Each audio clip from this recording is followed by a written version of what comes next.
Welcome back, coaches. This is the Football Coaching Podcast. I am Daniel Chamberlain, co-host, here with Joe Daniel, as always. What's up, Coach?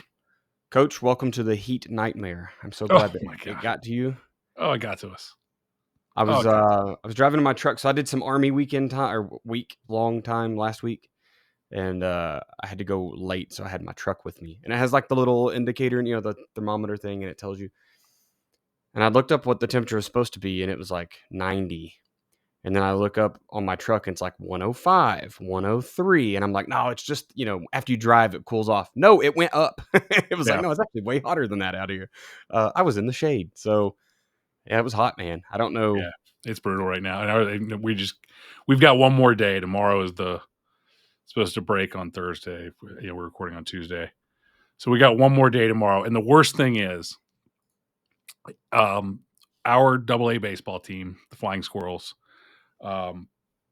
have 3 times a year they have this like noon or 11:30 or whatever start time. They have it's for kids to come. So like my son's school is taking all the kids. He dodged a bullet because you have to be 3 years old to go on these field trips, and he turns 3 in like a week because nobody wants to be out there, right? Right. It is. So they're taking all these. I don't know. They're going to go cook these kids, but like I was like, I'm gonna at least take like an hour, in the middle of the day, take my lunch break or whatever, and I'm gonna go over to a game. I haven't been to a game this year, and it's always those day games are always fun. And now I'm like, I don't think I want to be out there. I don't like baseball that much. But if I Not don't that night much. game, my man. I love baseball, but 100-degree baseball, I don't know. And Yeah. it's not a dry heat here. We were talking before, but my friend was here from Denver, and they were just dying this weekend. It was like 84 degrees or something like that, 85 degrees. And they were just like, it's so hot. I'm like, I don't understand what you're talking about. And they were like, it's just so humid. I'm like, well, it's dry. It's a dry heat. Okay. I'm like, well, Yeah. this ain't Used to dry. dry temperature. No, No, this is not a at dry all. heat here. Jump into our power minute here. Today we're going to be talking about fixing discipline issues. And we're going to get into the fact that it really isn't discipline issues as much as, like Joe said earlier, but it's just discipline. It's just getting people to On-field react under discipline, pressure. not getting in trouble in class. Right. We're talking about creating high stress situations for practice for your kids, identifying problems causing mental mistakes. We're talking a lot about mental mistakes in game situations, as well as penalties, stuff like that.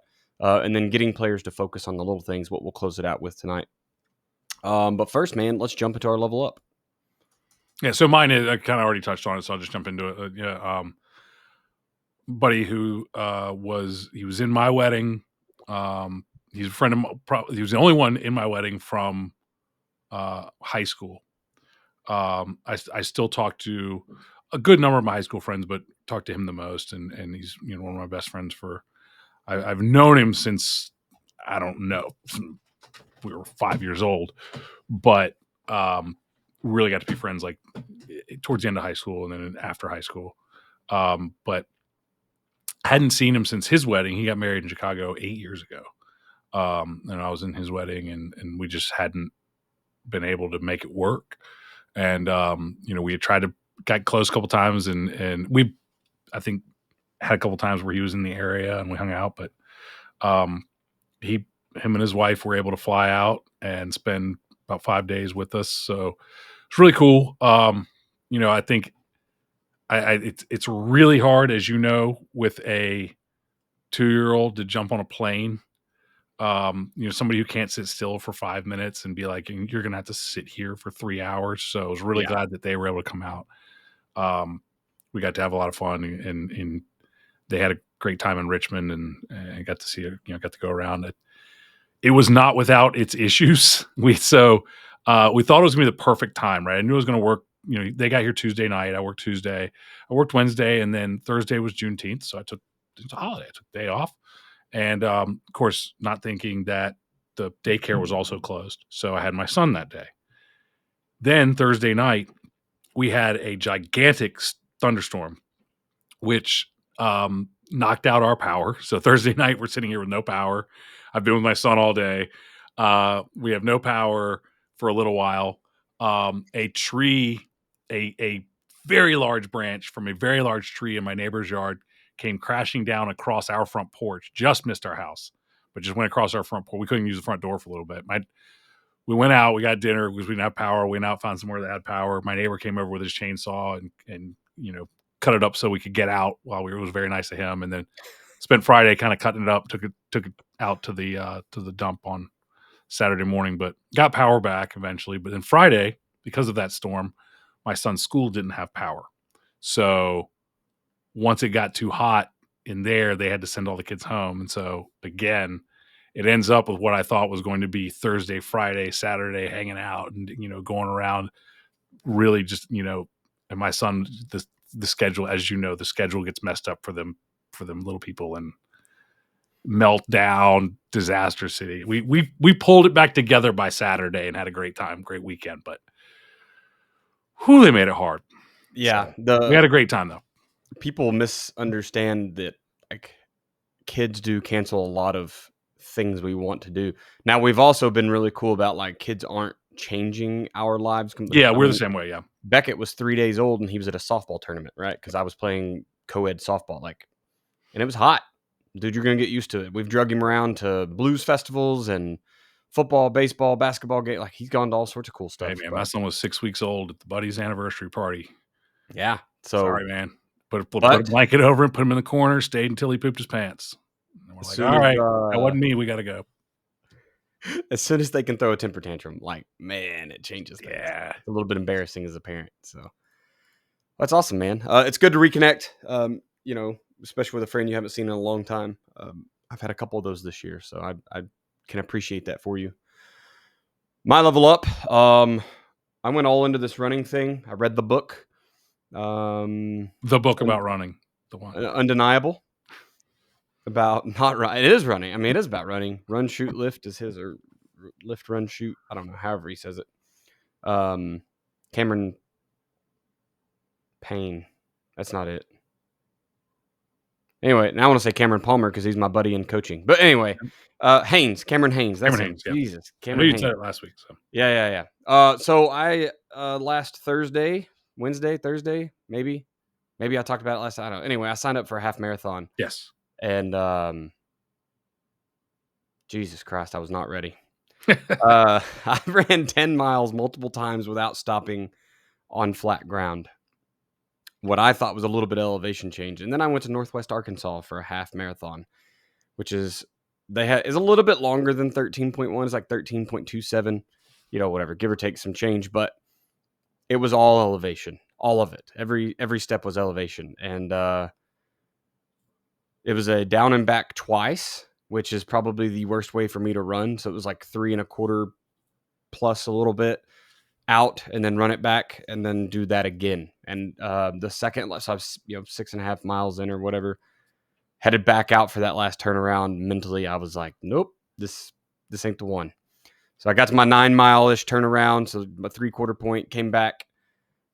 People that I had been beating by over 2 miles were starting to pass me. And I was like, oh my God, I lost my mojo somewhere. And then this pace guy came by and was like, oh yeah, I'm a master pacer from whatever website. He was like, I finish at 2:10 every time. He passed me. And I was like, I'm going to be outside of 2 hours. That's insane. So ended up like 2:12 or 2:13, almost exactly 10-minute mile pace for the distance it was. Not terrible for my first. I was a little... it was a failure to me because I had to walk so much. I was not ready for that elevation. Like every time. Yeah. And I'm like a rucker as well. I do ruck marches in the military all the time. And, we kind of like walk up a hill and then run down it and use gravity as kind of our method. Everybody does it different, but there's too many hills. So I tried to use that method. Then I found that I was just walking a lot. And anyway, it was really good. Eye opener for me.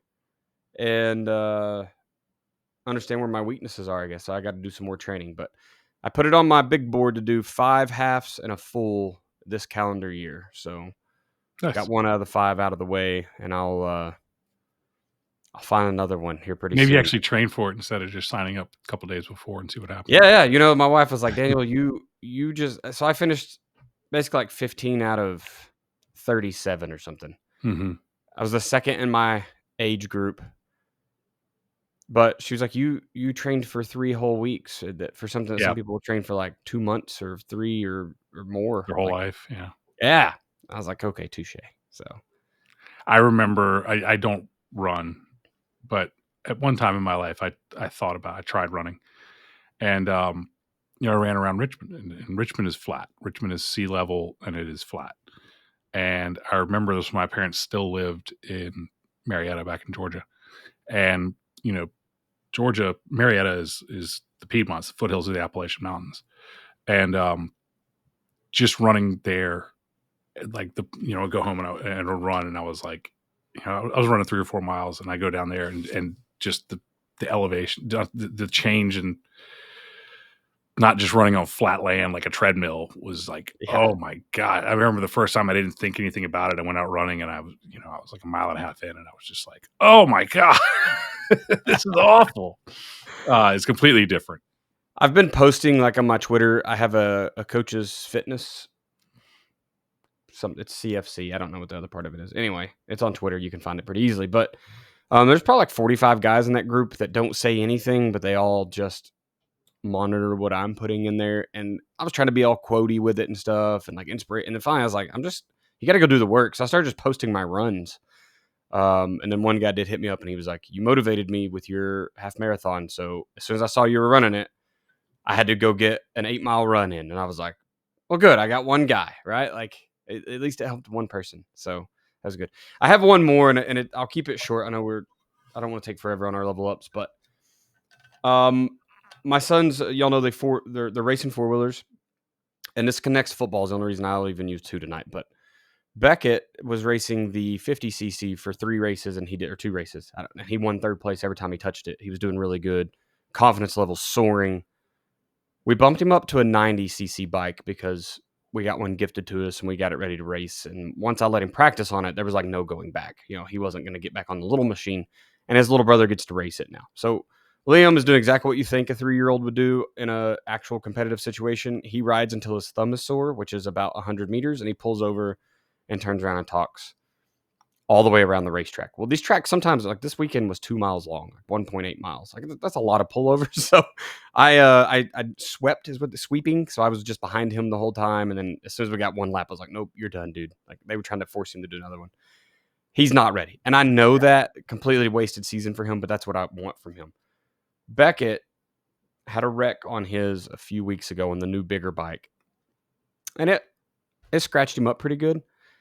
He is scared to death of it now. And so like he putted around that racetrack, and he thinks he was being competitive, but I can see the confidence is gone. And so I only talk about this because we all the time talk about what can your kids handle. And just because you have an offensive scheme that's a Ferrari doesn't mean that your kids are confident. I put him on that 50 and he's going to peg it out, and it's a whopping 15 miles an hour. He doesn't know that. He's going as fast as it will go. He's handling terrain. He can maneuver the bike. I put him on this bigger bike. It should run 30. He might not even get to 15 because he's so scared to push the gas because of the terrain is now a little more crazy. The bike's a little taller, center of gravity is different. It is wider as well. We're doing safety things and all that, but he's just not confident, and he has lost it, man. He's not competitive anymore. I still don't think I'm going to make him go down a bike. I probably should, but I don't think I can keep Liam off one. So Right. once the little brother took that one, I don't think he's getting it back. So it's just, I mean, it really is something to think about, is like, just because they're really good at the thing you've got them doing doesn't mean when you give them more horsepower that they're going to just like keep Be the that same. confidence level. Yeah. And it's been bad for him. I've watched it. It's negatively affected his attacking a race and competing with kids.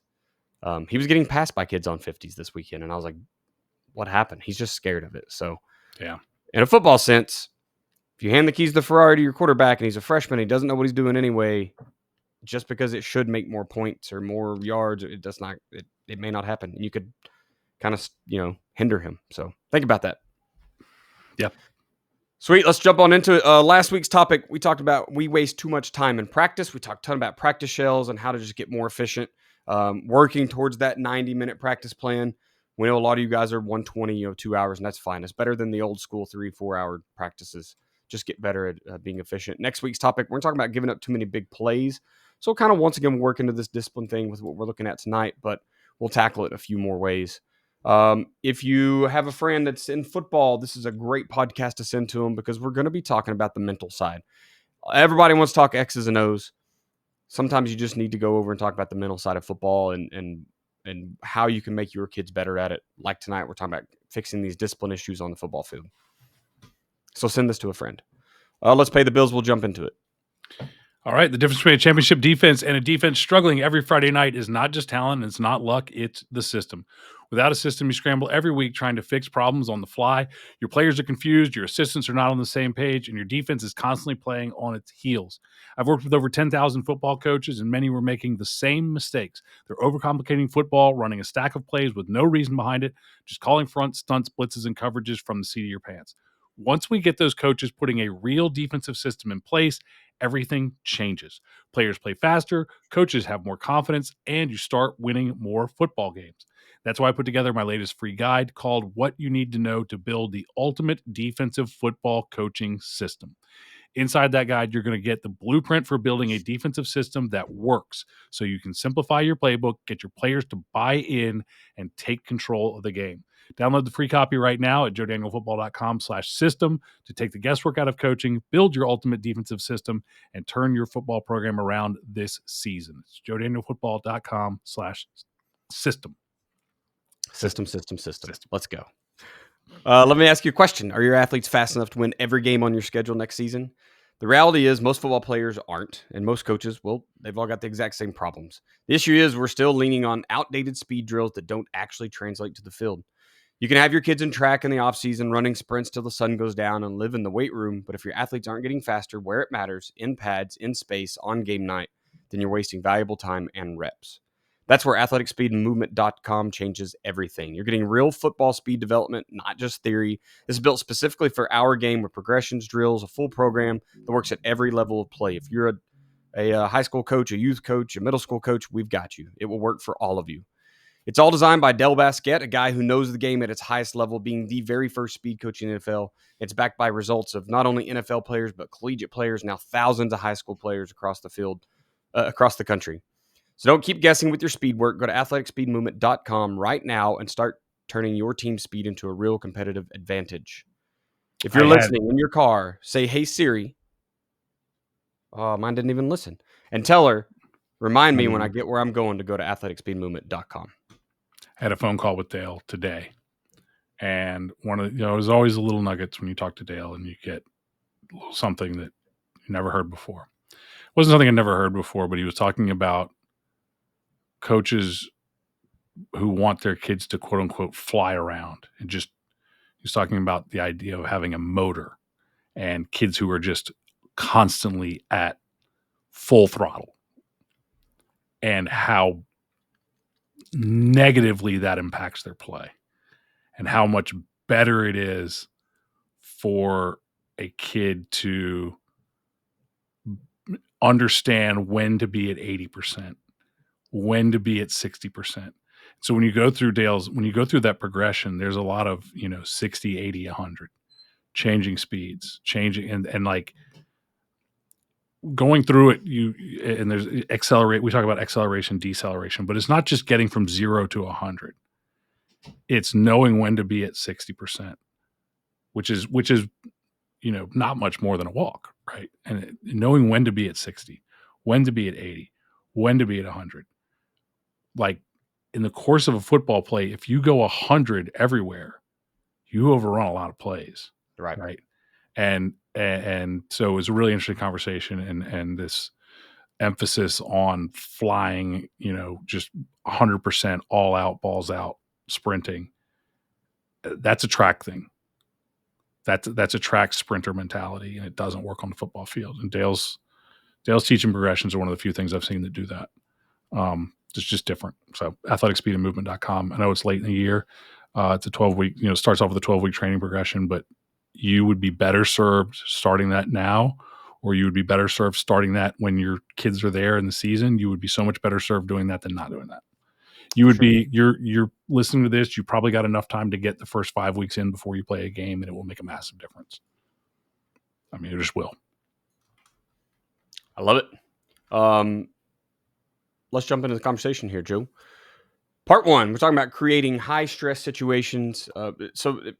As you've already read in the topic, we're talking about how do we prevent all these mental errors, all of these penalties, right? It's all the things that you see in lack of discipline in a football team on game night. Like we said, not in the classroom stuff. And so one way we can kind of start building to defeating that is creating high stress situations. We've been doing that in the military for 1,000 years or whatever, 200 and however long the American military's been. Oh, we just had 250th birthday for the U.S. Army like 2 weeks ago. So there we go. National Guard's older, by the way. So I can't remember how older, but it is. But, we live in that world of creating high stress situations to see how people are going to react when the stress gets turned up, because I can't teach you how to fix that until I see what you're actually going to do. And then we can start practicing doing that over and over again until you can actually better manage. People are naturally going to do what they do, but you can better manage those ridiculous mistakes, whatever they happen to be, which a lot of times is just people freeze up and do nothing. But, football field, obviously that looks different.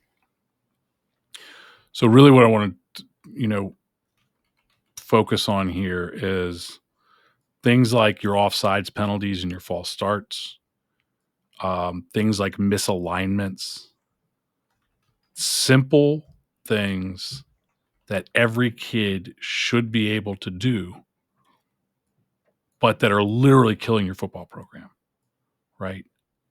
Getting the snap, that's a discipline issue. Fumbling the ball, that's a discipline issue most of the time. Misalignments, discipline issue. Bad routes, discipline issue. Handoffs, not taking the handoff correctly, wrong arms up, that kind of stuff. Stuff that you do a million times, and then you get into a game and they do it wrong. How do you eliminate those things? Because those are, and I'll add more. 10 guys are out on the punt team.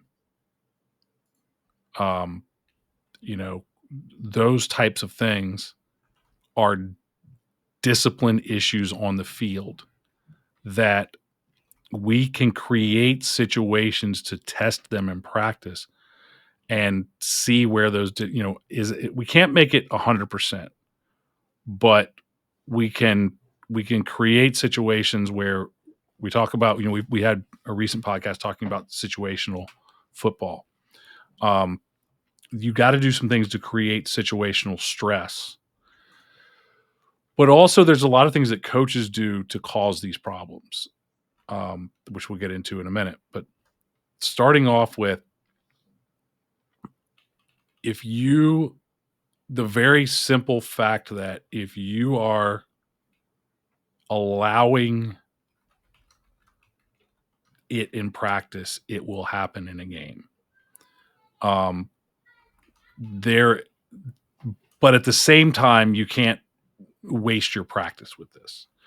So if you're not filming practice and you're not paying attention at practice, and so I'll give you an example, what will happen on defense.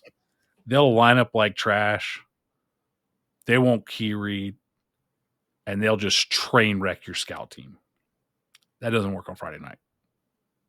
But if you don't pay attention to anything but the result, you're going to have bad alignment on Friday night. You're going to have problems on Friday night. So we have to pay attention. We have to be detail oriented is the first thing.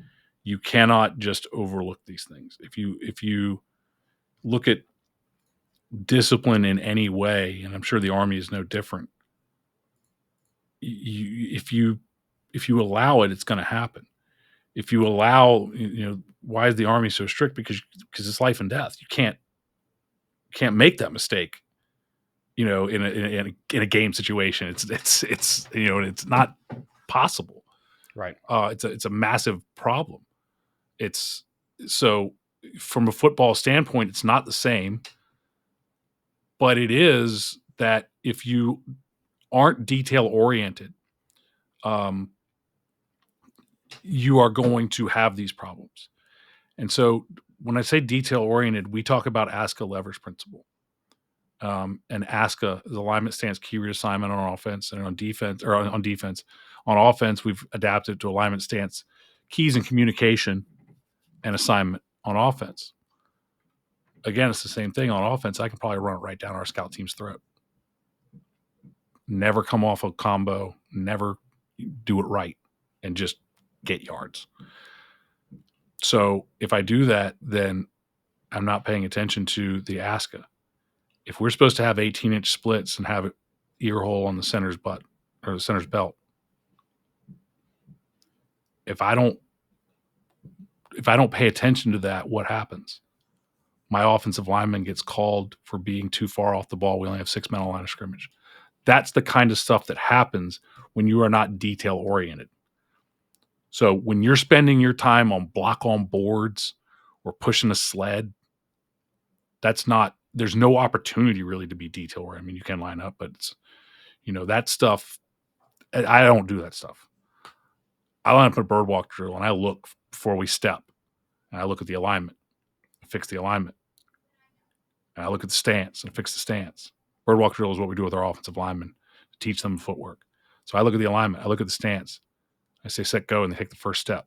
I look at the first step. The first step is their key, is their aiming point. Are they aiming at the aiming point? Are they going where they're supposed to go? Did they communicate? Did they call out? Discipline is offensive line communication. Offensive line is the worst one. The worst one. If you let your kids not talk, they will go out there and not talk all night. The worst one. So I think the first thing that we have to do is not necessarily there are opportunities to create high stress situations, but the first thing you have to do before you do any of that is you have to know what it is you're asking, and then you have to demand it. And I think there's too much of it's not clear what's important, or we're not paying attention to what's important. And if you're looking for big hits and you're looking for, fun stuff, detail's not fun. It's fun for me. I'm weird. But the detail of a football play, the detail of being 5x5, not 3x4 for an outside backer with a tight end on his side, force player. The detail of being 5x5 as opposed to being 3x3, it's massive. The detail of being square in your stance versus being tilted, it's massive. The detail of a cornerback being 7 yards off, 2 yards inside, chest down, hide the bottom of your numbers, slow pedal out versus just standing there and going to a speed back pedal, standing straight up. It's a completed hitch route. It's 5 yards and you might break it for more. So when you don't pay attention to, when you don't have all of this laid out, and we lay it out in JDFB, exactly what you need in your systems. When you don't have this figured out, you are leaving yourself open because you're worried about expanding the playbook. You're worried about adding, but you're not doing the basics right. And that new blitz doesn't fix the fact that your corner is getting hitches thrown on him left and right. Or he's playing too tight and he's giving up fades, which is even worse. Right. Or he's coming out of coverage and he's giving up play action passes for touchdowns because he thinks his job is to, stop the toss. So that stuff is discipline. When a corner's job is stay in coverage and he's coming out of coverage to play the run, that's a discipline issue that's going to cost you a touchdown.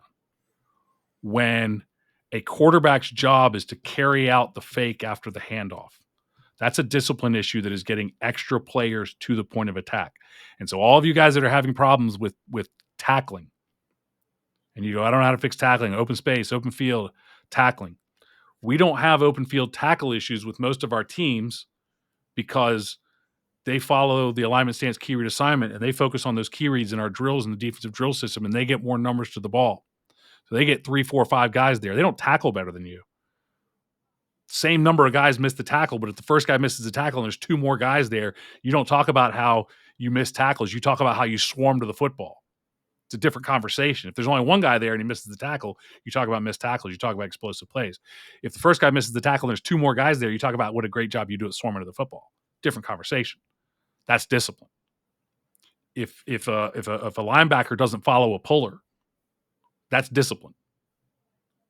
Discipline can be created by coaches. That's what we demand. If you aren't demanding that, if you're not teaching that, if you're not drilling that because you want to run some stupid drill you saw on YouTube, that's a you problem. So you have to create the stress that you're creating is not stress like we can do other things like for example, I can see how good the alignment's going to be because I can hurry up my offense, my scout offense. I can ban my scout offense, and I can make them go so fast that the defense tongue dragging and wagging. And I can see, hey, when they start to get tired, they're not lining up. They start getting tighter and tighter. They start lining up sloppy and all this sort of stuff. I can create those high stress situations. But the high stress situation you need to create is this stuff matters. I know what matters. I'm not worried about the other stuff. I know what matters because my system is laid out. My ASCA is laid out, and I demand that. And if you don't demand a 7 big step, 2 little step, eyes back to the quarterback curl route, and you allow a drifting random curl route against the scout team and it gets completed in 7-on-7, and okay, it was what, you know, if you allow that, you're gonna have sloppy routes. That's lack of discipline. If a route is supposed to be a 5-step hitch, 1, 2, 3, 4, 5, turn to the outside. 5th step is open to the outside. Open to the outside. They open to the inside. Incomplete, interception, who knows, right? Discipline. And I think that the biggest problem with discipline is not the players. It's not knowing what it looks like for your team and what it's supposed to be. So I think that's where it all starts is you have to have this laid out and you have to know what constitutes discipline on your team. If it's, you know, like, we'll get into the next segment because it's my most frustrating thing in the world.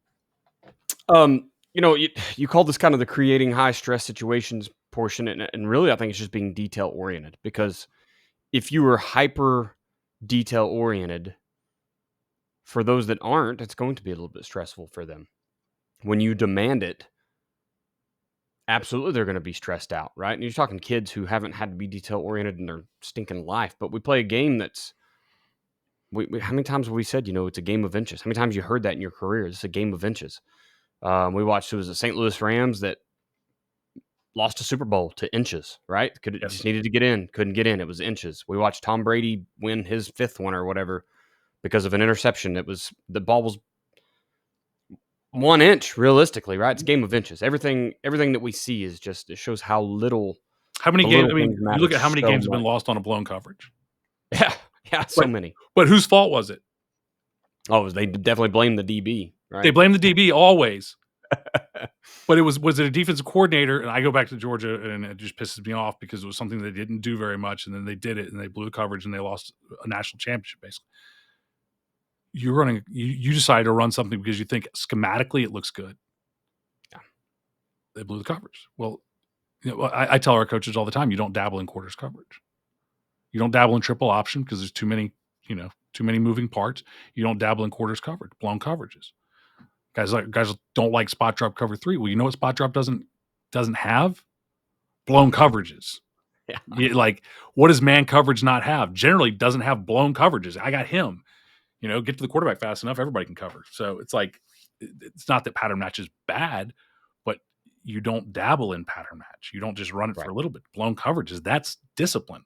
But it goes back to, we associate discipline with the player, but it's the coaches setting players up for, you're setting players up for failure.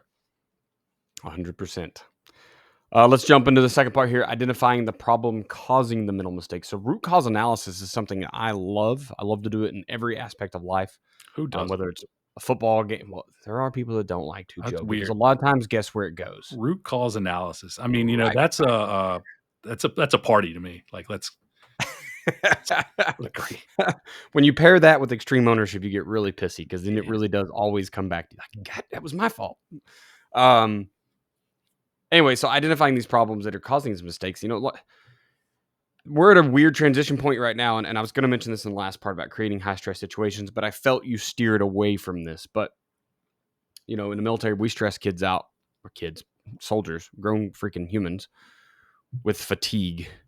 I 100% can vouch. Fatigue makes a coward of us all, right? I just suffered through that this last weekend on mile 10 or whatever. I was like, oh, I'm done. I have no discipline anymore. I'm not running that. Anyway, it sucks, right? So yes, fatigue could be an issue. And then a lot of people get back into, well, we should be conditioning. I'm on the side that's like, stop conditioning. So weird transition point of how do you get people ready for this game day, and how do you get them stressed out in practice so that they don't screw it up in the game? And there's a lot of moving pieces here, right? So you start doing that root cause analysis. I think a lot of times we're going to try to get back to like, well, we should have just done more. We should have worked them more. They should have been more tired.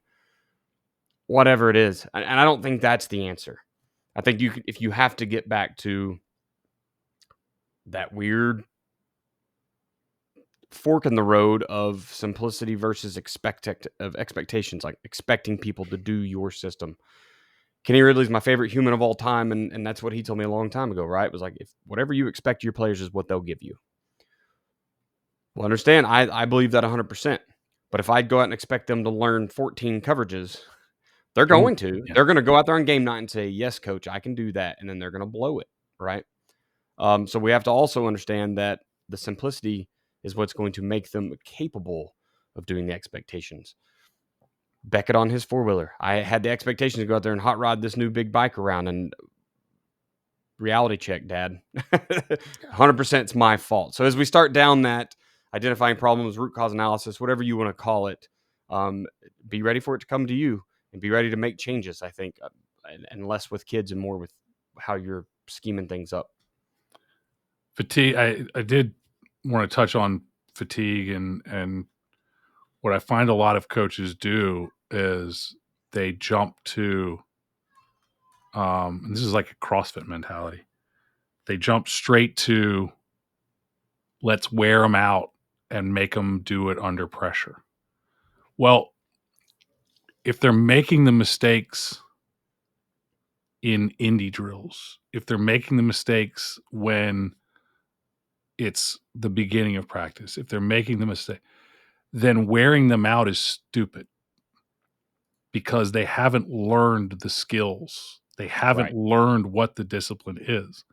If I don't follow a guard pull on the first play of the game, I'm not going to learn to do it. You learn skills when you are rested. You look at Dale. We go back to athletic speed and movement. And Dale is very, very clear on this. You do athletic speed and movement. You do the 12-week speed progression 2 days a week, 25 minutes. You do that at the beginning. You do that first because they are learning how to run. It is not conditioning. You give them plenty of time to recover between reps. You take your time because you are teaching them how to run. If you try to use Dale Basquet's athletic speed and movement program to condition your players, they're not going to get better at running. They actually will a little bit, but not really. So you're wasting time, right? Dale, another great point that Dale had today. I just had a great conversation with him. A lot of coaches don't want to spend the 12 weeks, 25 minutes, 2 days a week for 12 weeks. But because of the way that Dale has it structured, and this goes to a discipline thing, because of the way that Dale has it structured, you are saving time. Because at the end of that 12 weeks, it's ingrained. It's done. You do other stuff, you're going to have to run 50 drills 5 million times for the rest of their lives for it to have an effect. You do this 12-week program, it's done. It's over. You invest the time in those 12 weeks and it's over. So this is discipline. You know what you want. You teach it. You keep it simple and you teach the discipline that you want. You teach the alignment of your base defense and you demand the alignment of your base defense and you demand that we do it this way. And you demand and you detail oriented. Hey, not 4x5, it's 5x5. Back up. Okay. You demand that specifically. You tell them why it matters. You teach them why this matters. You teach them why they do this. When you do that and you invest the time in that discipline, you invest the time in laying out your ASCA in your program. You invest the time in being great at the core, at the basic, at the base, at the core plays, at the core coverage, at the core passing concepts. You do all of those things. And you get great at the exchanges on the offensive line, on the offense. It's like, what are our quarterback indies? Okay, well, we have run indies and pass indies. Really, it's quarterback goes and warms up. Then we do run indies. Then we do 7-on-7, right? That's basically it. So why is the quarterback for 10, 12, 15, 20 minutes doing nothing but handing the ball off and carrying out his play action fakes? That's boring because fumbled snap is freaking absolutely embarrassing. Because not carrying out your play action is allowing more players to get to the point of attack. That's 2 more players who should have been backside thinking that the ball is going to be thrown, and now they're running to the point of attack. If you don't have that stuff figured out, then you are really hurting your team.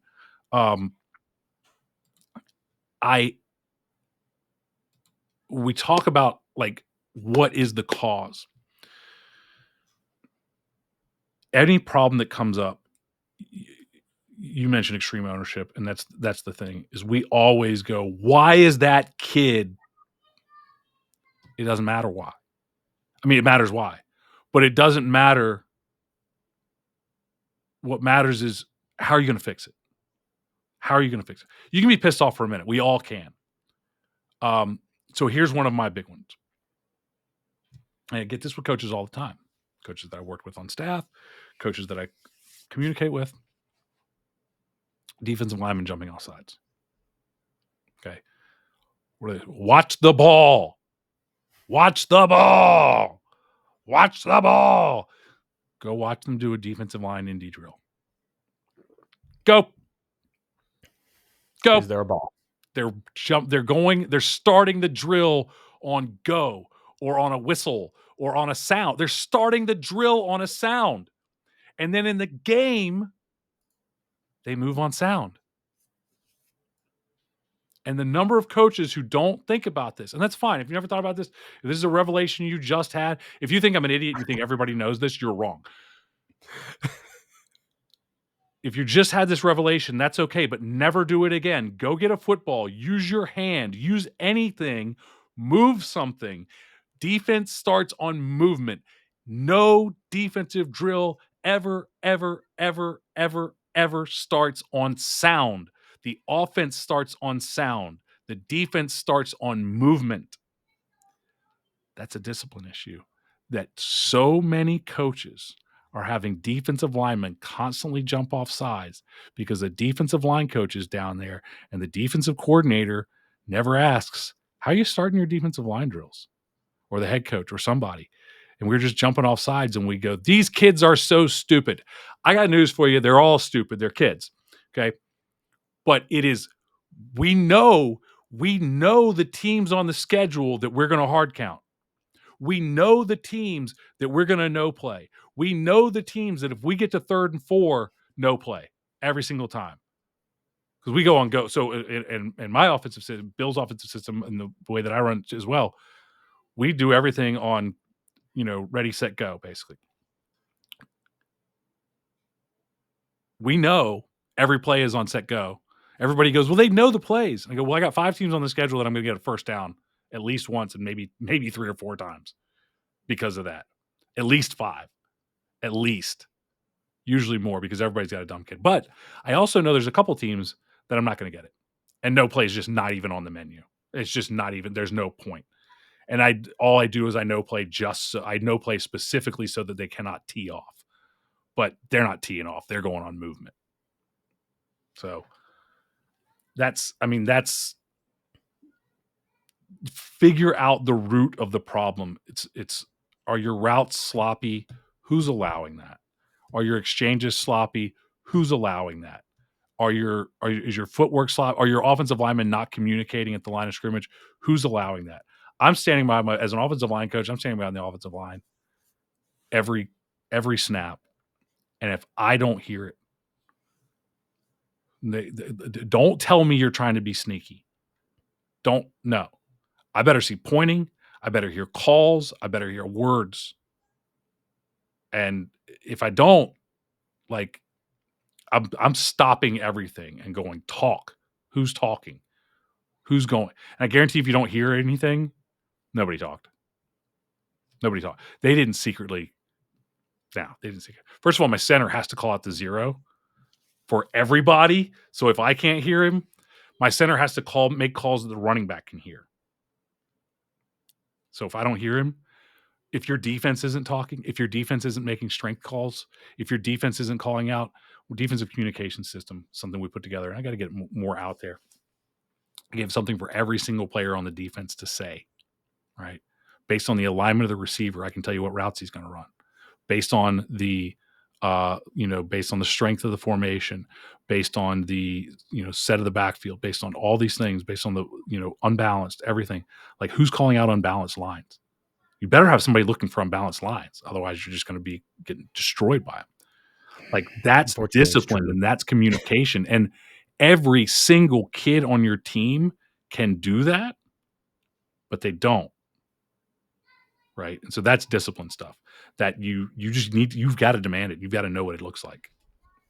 We're getting dangerously close to you're either coaching it or allowing it. I'm just letting you know. Well, no, because at the end of the day, the kids are going to do dumb stuff anyway.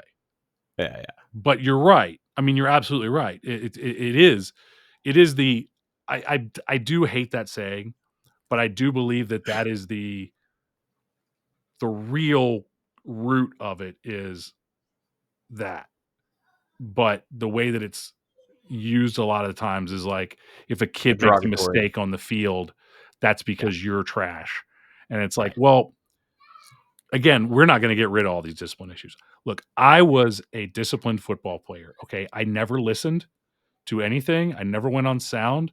I always watched, I was a nose guard and I watched the center in my little 4-point stance and I was trying not to get killed because I was 165 pounds at the highest level of football in the state of Georgia. And I was playing against centers who were going to play Division I football. And I played against one who played Division I football every single day in practice. And I was watching their feet to see which way they stepped. And then I was going to go which way the foot went. And that was all I did. I didn't have anything else going on. I didn't slant. I didn't do anything. I did one thing. There were some calls but I jumped offside twice in my entire football career on a punt. I wasn't lined up over top of the ball. I was in a plate because you can't line up over top of the ball. Right. And I did it against Walton, which was our rival. And I'm all jacked up because I went to middle school with all these kids.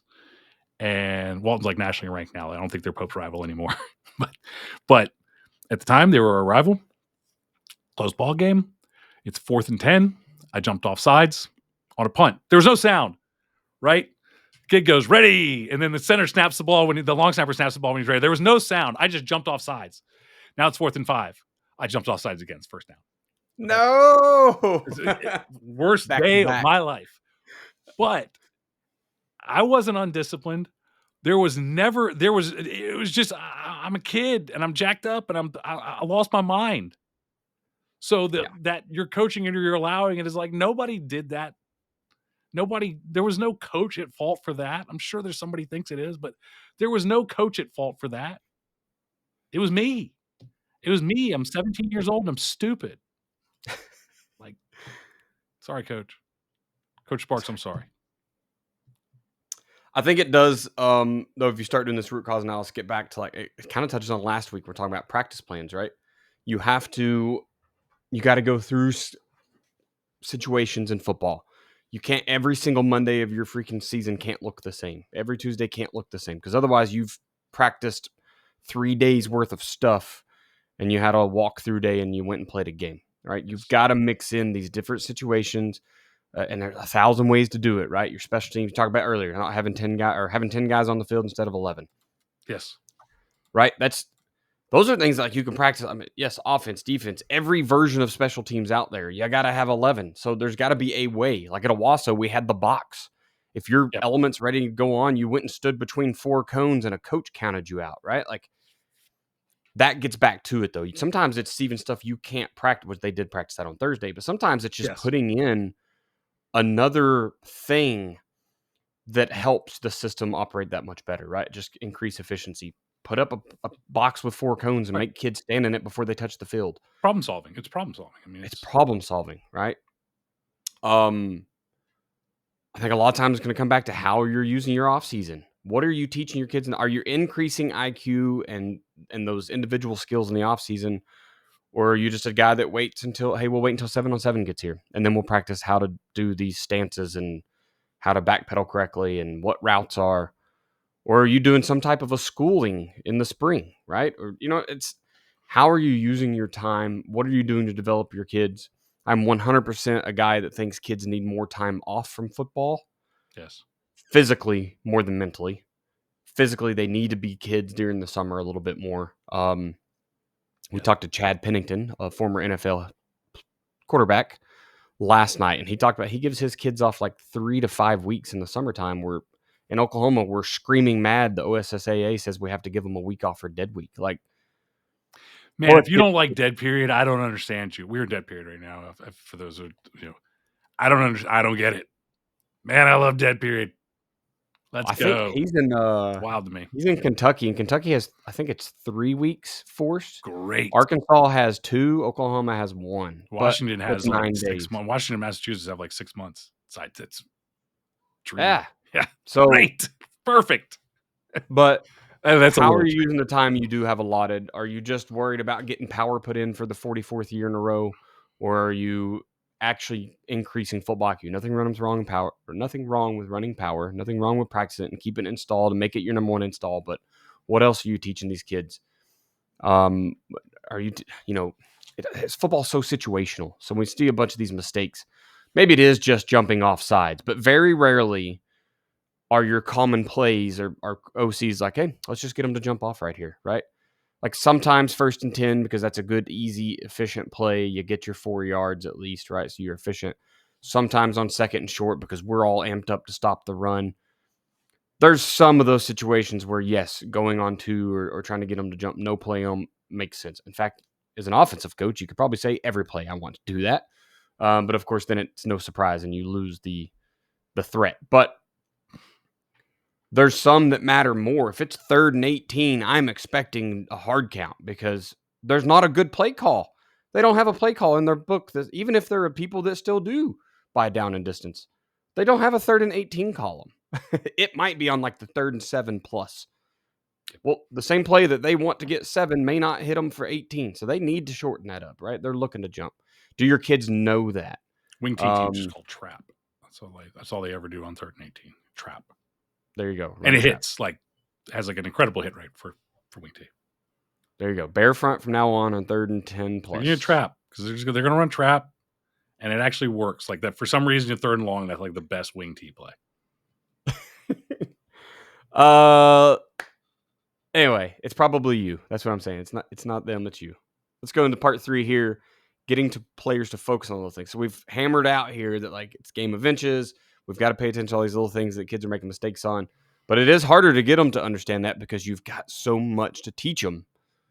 Right? I've got to teach them how to get in alignment, and I got to teach them what a down block is, and I got to teach them what a pull and wrap is, on and on and on and on and on. So how do we get players to focus on these little things? Number 1 is back to the ASCA principle. We clearly define what's important. Everything is not my level up a couple months ago was reclaimed.ai, and it's a Dropbox product, but it has nothing to do with Dropbox. I think they just bought the company. And I've been using that AI tool to schedule for a while. But one of the things was when I put in all my tasks, and it will take those tasks and it will set them wherever it goes in your schedule. And I love the tool, but the first thing that I learned was I put everything in, and I had my list of 12 different things that needed to get done this week, and I put them all in basically. Basically, I put every single one of them in as a high priority. They're all important. Right. Well, that broke the tool. Yeah, it doesn't like that. The tool didn't work. So I put them all as in a high priority, and then I went, oh, why is it having me do that first? No, I need to do this. And I want to do this right now.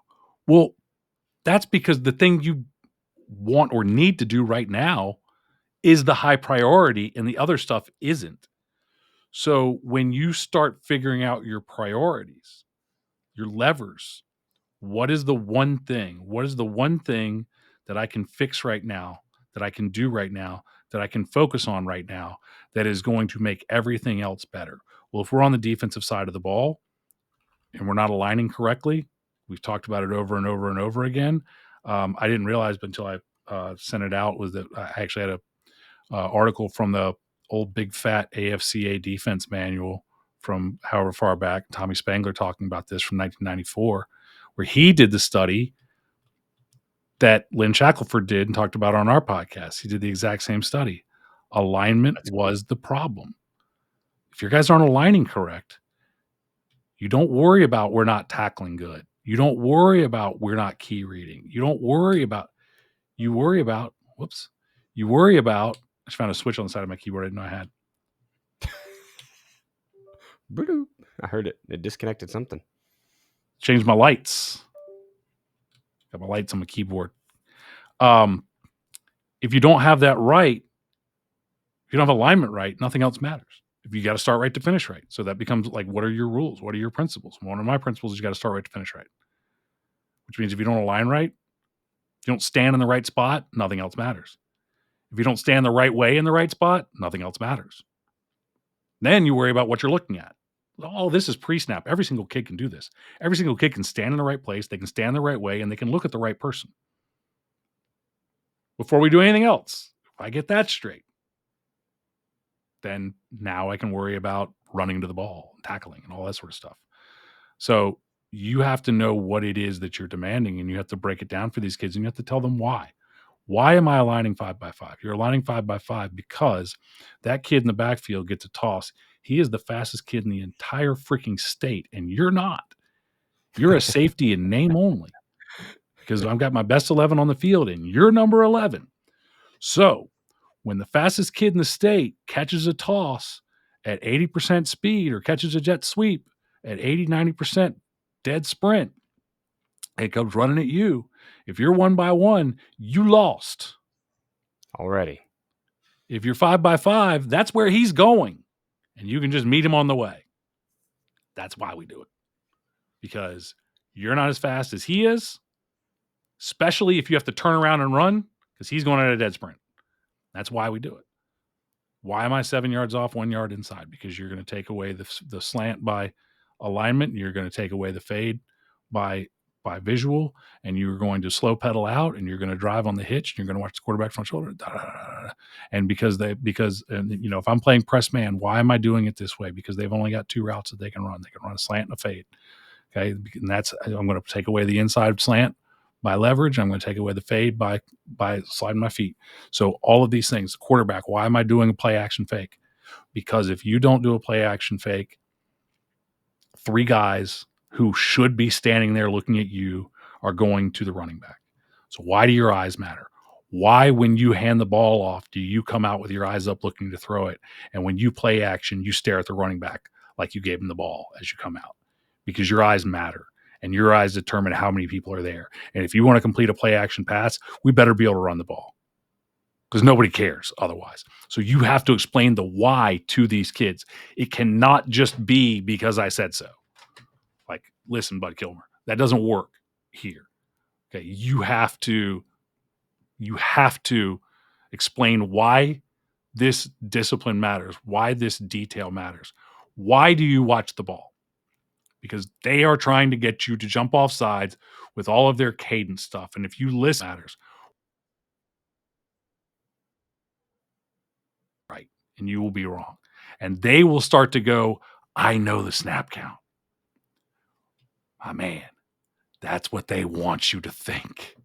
Shut your ears and watch the ball. And we go into individuals, we will never go on sound. Because if we did that, it would be nonsensical stupidness. Like, just that kind of, like, if angles matter in blocking, so all of your drills have to be built around this stuff. If angles matter in blocking, if I need to get my backside number on front side number, if I need to get the down block, if angles matter in blocking, angles are everything in blocking, by the way, just side note. Angles are everything. Timing is everything. Footwork is everything.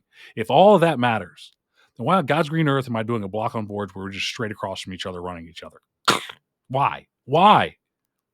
It's pointless. Now, what's the point in discipline?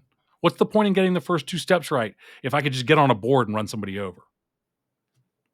Your drills don't make any sense. There you go. That's my rant. I'm done. I think you have to build I'm going to use the big C word here, culture. Oh, that's a different one than I was going with.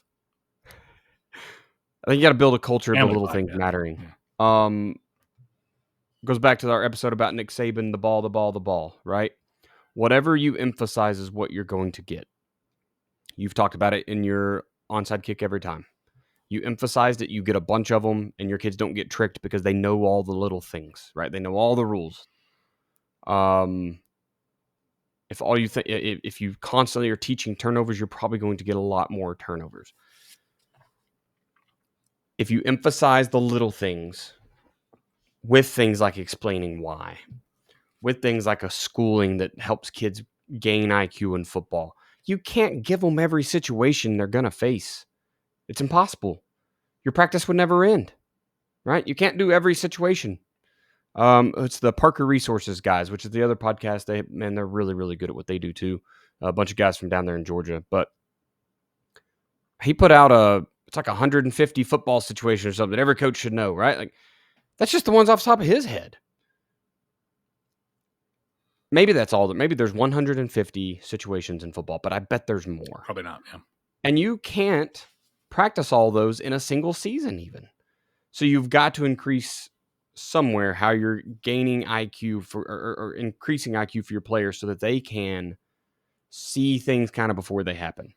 But once they understand that situations are important, guys, I had this aha moment like 2 years ago, maybe it was just last year.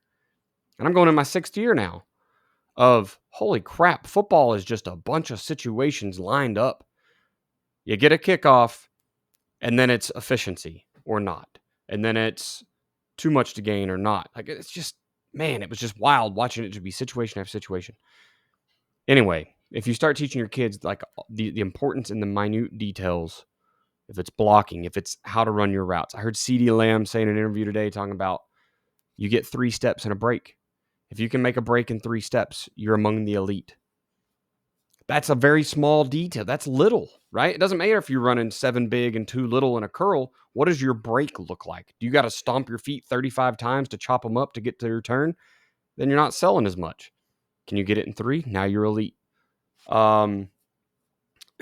Just on and on and on, man. Every position has so many just very, very small things they can focus on, but you have to determine a way that you're going to get it to them.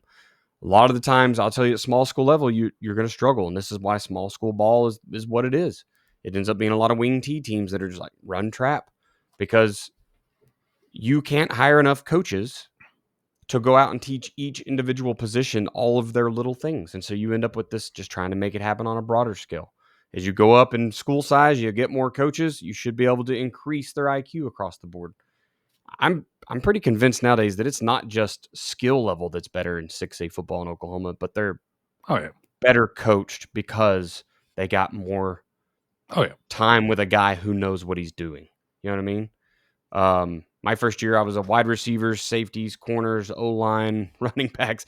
Like, I had no idea what I was doing. And I was supposed to teach all those kids all this football stuff. So, but to get them focused, you got to make it a culture. And every drill should be based on the little things.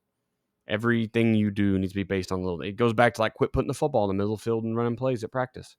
Make it situational. Make everything matter. And I think as you build that culture, you end up with the Alabama thing at the national championship a few years ago where linebacker went the wrong way and he got his butt chewed by his teammate. And then 3 plays later, he stops a touchdown and he's smacking him on the butt and telling him good job, right? Holding each other accountable to those little things. Yep. Sweet. I think we checked all the boxes, man. Great episode there about just stopping the mental stupidness. I love the no defensive drills goes on a sound because good God, is that very common. Yes. What was the LSU head coach, Coach O? Orchard, yeah. And he talked, he painted the ball on the end of the stick green. 1, it's harder to see on green grass, but 2, if you watch the ball, you're going to make money. You know what I mean? It's green money. So figure out something. Man, stop going on sound. Go get a ball on a stick. First of all, you can use a ball on a stick. I'll give you 2 things real quick for that. Number 1, get a ball on a stick. Go to Walmart, get a bunch of Nerf balls. Just get Nerf balls. Get a broom. Take the broom handle out. Stick one of them in the football. You can seal it. Or if you have a flat football, I've done this too. Take the broom handle, stick it in the flat football, and fill it up with great stuff. The foam. That'll work for your ball. That's your ball and stick.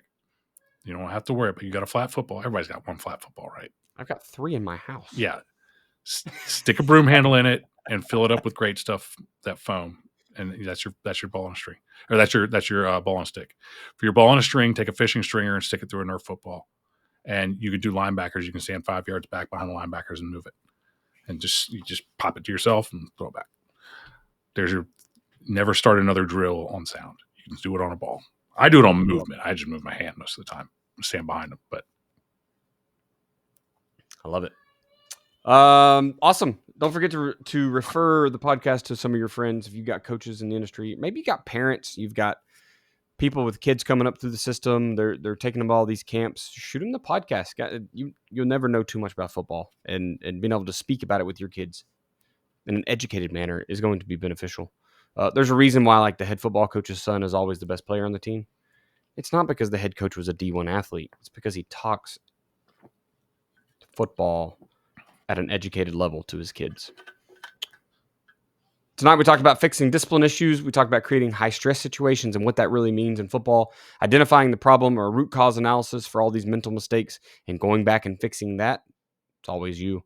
And then getting players to focus on little things through multiple ways, one of which was just building a culture around it. Last week, we talked about we waste too much time in practice. Next week, we're going to get into we give up too many big plays, which is probably going to be a lot of alignment stuff. You've seen the studies. A little more key read than alignment, I think. But let's go. So we'll talk about all the reasons you're giving up big plays. Let's pay the bills and get out of here, man. Yeah, we'll check out the new guide that we put together. We talked about all the football coaches we worked with and a lot of things we've talked about here, overcomplicating football, a stack of plays with no reasoning behind it. You're just calling random stuff. You don't have the ASCA laid out. You don't have all the detail laid out. You need a system. Once our coaches that come to JDFB and have all these problems start putting in a real defensive system, everything changes. You get faster play. You get more confident players. You get more confident coaches. You win more football games. Go and download the free guide, What You Need to Know to Build the Ultimate Defensive Football Coaching System. Inside that guide, I give you the blueprint for building a defensive system that works to simplify your playbook, get your players to buy in, and take control of the game. Fix those discipline issues. Download the free copy at joedanielfootball.com/system to take the guesswork out of coaching, build your ultimate defensive system, and turn your football program around this season. athleticspeedmovement.com. Jump over there, make your kids faster. That's what we're gonna do. There's your bluff. We've talked about that a lot. This yeah. I've been on my Dale. Forgot a reminder: Oklahoma City Thunder are NBA World Champions. Congratulations! You're a huge NBA guy. I'm not, but I am a big Thunder guy. Sure. I have followed along multiple seasons. The bad years sucked. This year was not so bad, and it didn't suck as bad. I think we just got Porzingis, so I think you did too. Yeah. From the Celtics. Yeah. Yeah. Let's go. Should be a good year for Trae Young and the gang down there. Yeah. Yes, Trae Young. 1 year Oklahoma. He's as much Oklahoma as Anthony Edwards is Georgia. Yeah. Let's go. That's what we do, baby. Sales opening and closing. I know I just saw an email about some defensive play caller, but I think that's closed. Yeah. Yeah. We will be having our most incredible season ever offer. If you have not gotten into JDFB yet, we did it last year. Had really great success with the coaches jumping into JDFB. This is kind of the get in now before the season starts special offer. That's going to be coming up real soon. It's called the Most Incredible Season 2025. It's going to be a really special offer for coaches who aren't in JDFB yet. This is your chance. So when that comes out, be on the email list and have your most incredible season ever this year with JDFB. Awesome. Social media wise, I am at Coach Chambo OK on Twitter/X. You can email me at chamberlainfootballconsulting@gmail.com. I recommend you going over to patreon.com/ChamberlainFootballConsulting and see if there's a tier there for you to help you be a better coach. Win more games, do help celebrate your kids, grow your program. I'm kind of trying to help do everything over there. And of course, the YouTube, which is it's just kind of there right now. It's stagnant. Got to get back on it. Joe, where are you at? You can find Joe Daniel Football on Instagram at Joe Daniel Football, on TikTok at Joe Daniel Football, on Facebook, facebook.com/Joe Daniel Football. And you can find us on YouTube, joedanielfootball.com/YouTube, where you can watch the podcast if you want to see our very attractive faces on your TV or mobile device instead of just listening. Smaller the screen, the better. Also, and you can see my left is this the left-handed Pat the Patriot? Yes. Or no, it's right-handed Pat the Patriot. It looks left-handed because of the screen. At one point, we had to use the left-handed Pat the Patriot because we had broken copyright laws. But I am not a Patriots fan. This is the school that I coached at. So you can see all of that, all the wonderful books. People have said, like, I want you to go through all the books on the bookshelf behind you. They're not. I've actually got some emails. I've got emails about mine. Like, what do you got on that bookshelf? Yeah, I have people who ask about that kind of stuff. It's like, well, here's what we've got. Lonesome Dove. Yep. Yeah, I've got Superior Spider-Man graphic novel. So that's what we've got going on. So anyway, and you can also find me somewhat on Twitter at football info or X or whatever. And email Joe at joedanielfootball.com, and of course joedanielfootball.com. Awesome. If it's your first time listening to the Football Coaching Podcast, be sure to subscribe so you don't miss any future episodes. You can find us on your favorite podcatcher, mainly Spotify and Apple Podcast. You've been listening for a while. Please leave a review, especially on Apple Podcasts. It does help us spread the word and help more coaches. Thank you for listening to this episode of the Football Coaching Podcast. And remember, coach simple, play fast, win.